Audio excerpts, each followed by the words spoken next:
Prime Minister Modi is on the second leg of his US visit. He is now in Washington, where he will be holding bilateral talks with President Joe Biden in just a few hours from now. Now, both leaders will also be addressing members of the press after the talks. New Delhi and Washington are expected to deepen defense ties and technology cooperation. The latest coming in from Washington, D.C. is that the White House says India has decided to sign the Artemis Accords. The accords bring like-minded countries together on civil space exploration. Now, as per a US official, NASA and ISRO are developing a strategic framework for the human spaceflight cooperation this year. This in an effort to send a joint mission to the International Space Station in 2024.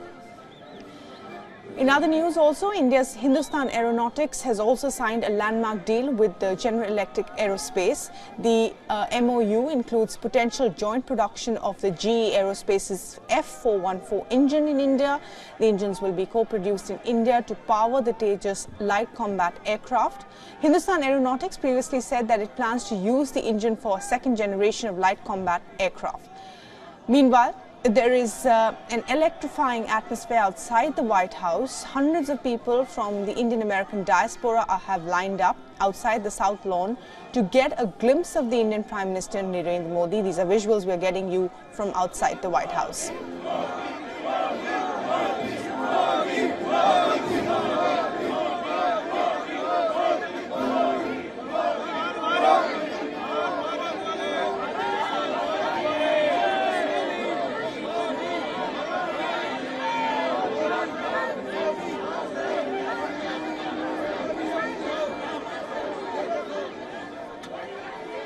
Right, and President Joe Biden and First Lady Jill Biden welcomed Prime Minister Modi at the White House on Thursday. Washington is looking to solidify its ties with New Delhi in a move to offset China's strategic diplomatic maneuvers and military aggression.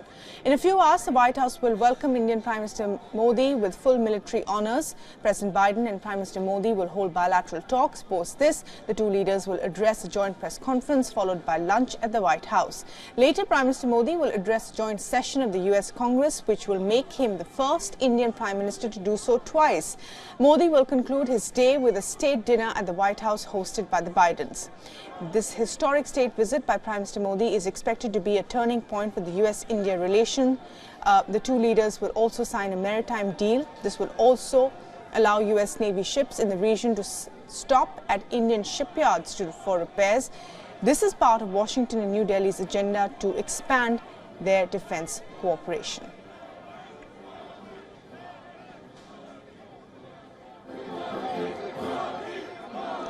All right, joining us for more on this is our principal diplomatic correspondent, Siddhant Sibbal, as well as Jessica Stone, who joins us from Washington as well. Siddhant, first to you, we're seeing live visuals there from outside the White House of the Indian diaspora that has come to welcome Prime Minister Modi. Now, aside from this, of course, a flurry of things have happened in the last couple of minutes, from the Artemis deal to the GE deal being signed and confirmed, and to more such expected in the next couple of hours. There's a lot lined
About the jet engine deal now, it is noteworthy that the US historically does not typically share such strategically crucial technology assets with other nations.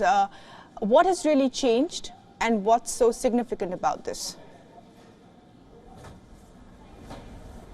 Well, it's the first time that the United States has shared this level of technology transfer with India, and so it really represents an enormous step forward in the relationship, trying to underscore the fact that there is increased trust in the relationship.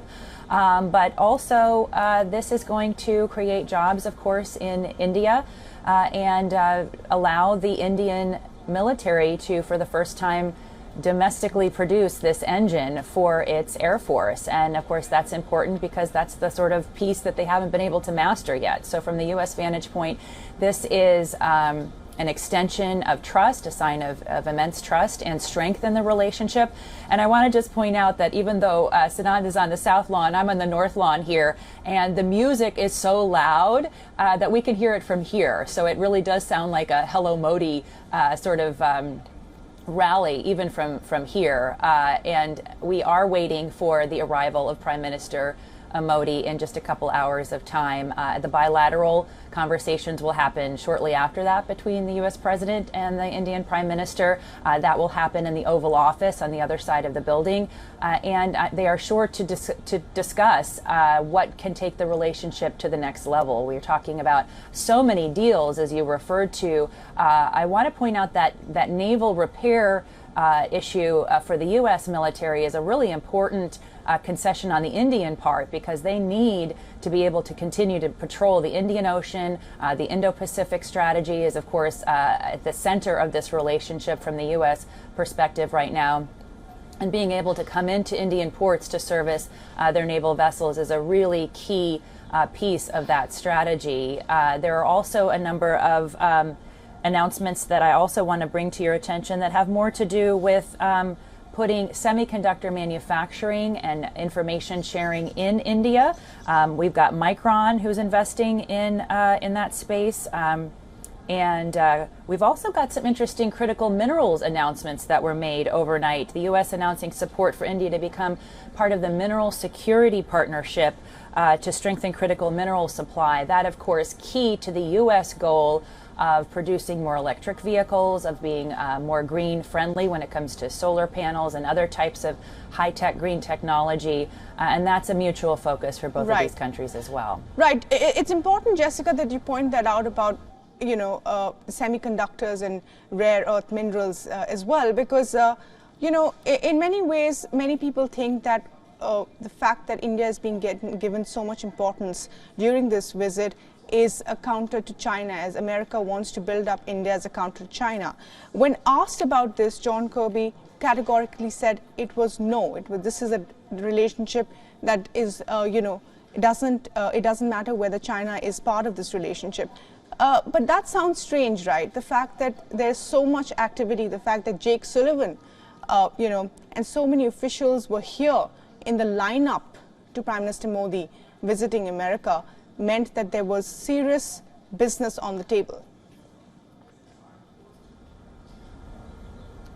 Yeah, I think your interpretation is right. It's definitely important to be skeptical of a comment like that, particularly in light of how hard the U.S. is working to reconnect communications with China, and also that many of the other strategic initiatives that the U.S. and India both are participating in that are new are a means to strategically counter China. Take the Quad, for example. But I do think John Kirby is definitely trying to be sensitive to Indian concerns about military alliances. Of course, India doesn't have military alliances, and there isn't one between the United States and India. So there's definitely some light treading when it comes to how to describe the security relationship. But we are seeing a lot of these initiatives be able to be have a military application, the kinds of deals that were announced, certainly on the strategic side, like the naval deal or these defense deals. But also, when I went to IndusX yesterday, you see so much technology that has civilian use. And we know that the Indian engineering prowess is quite high. The U.S. already educates and works with so many Indian engineers in this country for U.S. innovation. There's definitely a desire for that innovation to go back home on the part of India and to begin to indigenously and continue to indigenously produce things. So I think some of the things that are announced as well speak to that. For example, the quantum computing partnership that was announced, where U.S. and India will work in partnership to advance quantum computing. Now, we know that China is already a leader in that field, so you could argue that too is a counter to China. But certainly that is the wave of the future, and both India and the United States desperately need to advance in that part of the economy as well. Right. And Siddhant, to you now, I mean, the GE deal also significantly is a success story for India's push for Make in India. This is what Prime Minister Modi has been saying time and again, that it's not just about, the purchase of best technology from countries like America, but it's also bringing that technology back home. And we've really succeeded in that with this deal, certainly. Well, yes, the GE deal is something that was much anticipated, was much under discussion, and now, of course, it has been finally announced. How it goes forward is also awaited. There will be regulatory approvals from the American side. But all in all, defense forms the key pillar of this relationship. We know that co-production is something that both sides have been talking about. Essentially, we know that India is keen on Make in India defense, and it is looking for foreign partners, whether it's Russians, whether it's the Americans, whosoever is able to help. And India, remember, is a major importer of defense equipments.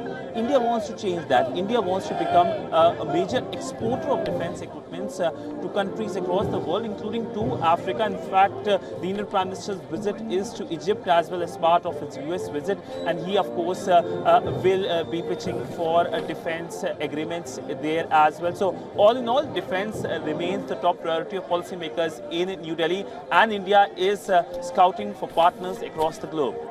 Right. Siddhant, Jessica, to you now, and I do want to talk about that press conference that's also likely to take place. What can we expect? Well, I think it's interesting. At this point, we know that each side will take one question. We understand that is unprecedented for the Indian leader, and so that will be a real opportunity for the press to ask at least one question of each side about the relationship. However, I can tell you that the media covering this was certainly like much more opportunity to ask both these leaders questions. There are certainly a lot of questions for both of these leaders with respect to what goes forward. But this will be a 12:30 announcement. They will talk about the deals, the relationship, the way forward, and we have so much Indian media, of course, covering this. There was a very long line out the front gate today to cover this press conference. A real opportunity for both sides to hear from their leaders. Of course, we would like to hear much more than we think we're going to get. Hopefully, there will allow more questions than just that 1+1 on either side.